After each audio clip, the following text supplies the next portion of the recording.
Ciao Carissima, it's Sunday once again. Another Sunday, another vlog. Para namang every Sunday may vlog ano. Ayan, punta ulit kami ng Novara kung saan kami galing last week. Pero this time, ibang place naman. Kasi sasamahan namin yung anak namin dahil meron siyang torneo nung, anong pangalan? Tournament na. Tournament or kung ano man. Anong pangalan anak nun? Ano? Jiu-jitsu?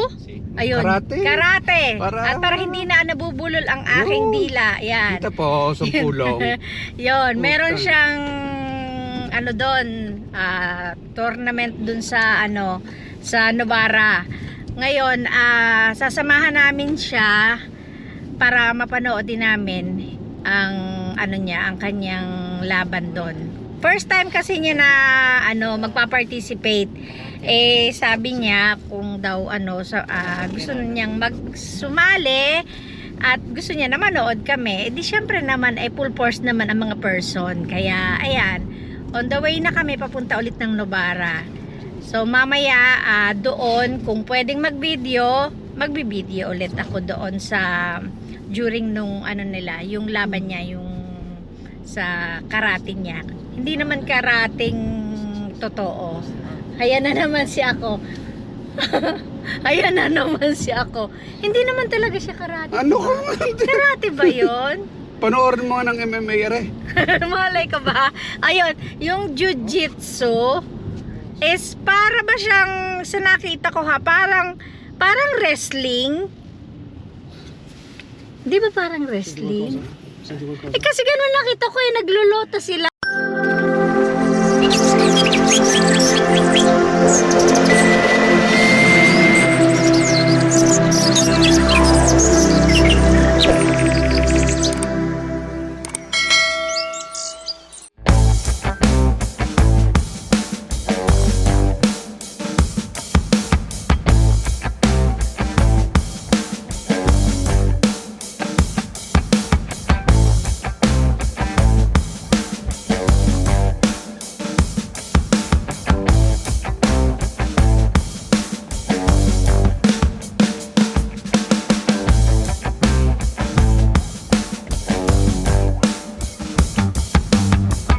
Dito na kami sa ano, parking lot.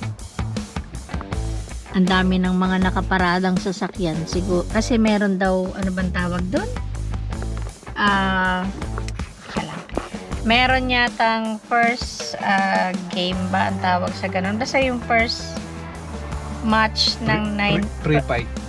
Yung first fight o pre-fight, hindi ko alam ang mga tawag sa ganyan ng anong tawag? Alinobe, 9 o'clock. So, maaga pa nandito na kami. Inaantok ako kasi ang aga-aga kong nagising dahil nag-prepare pa ako ng baon namin. Dahil wala kan mga kainan dito na malapit. So, nag-prepare na lang ako ng baon namin. Tapos, ayan, maaga na kaming umalis dahil ang iniisip ko baka mamaya ma-traffic. Eh sabi nung anak ko, call time nila is 10 o'clock. Siguro yung ano nila, yung grupo nila, yung team nila, parang ganon. So nandito na kami ng ano 9 o'clock sakto, nandito na kami. Tapos nandito lang kami sa sasakyan dahil wala pa namang maaga pa. Kumbaga hindi pa naman magi-start. 1 o'clock pa yun sa kanya eh. So, maghihintay lang kami dito. Pero mamaya, kung pwede kami pumasok doon, pupunta kami, titingnan namin kung anong ganap doon sa loob. Kung hindi naman, dito na lang kami sa sasakyan maghihintay hanggang mamaya. Oh my God. Matutulog muna habang wala pang sabi. So, later ulit, mamaya ulit.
Ayan, natapos na rin ang aming maghapong paghihintay sa competition ng anak ko. 1 win, 1 lose. Naka silver naman kahit paano. Ayan. So maghihintay lang kami, hintayin lang namin siya kasi nagbibihis pa. Tapos uuwi na kami kasi hapon na pagod na rin. Umaga pa kaming nandito. Tapos ngayon lang natapos. Eh bukas may pasok na naman. Kaya kailangan na naming umuwi. Thank you. Ring isa, yung isa. Pans. Hello. Pandesal. Ha? Pansdisal.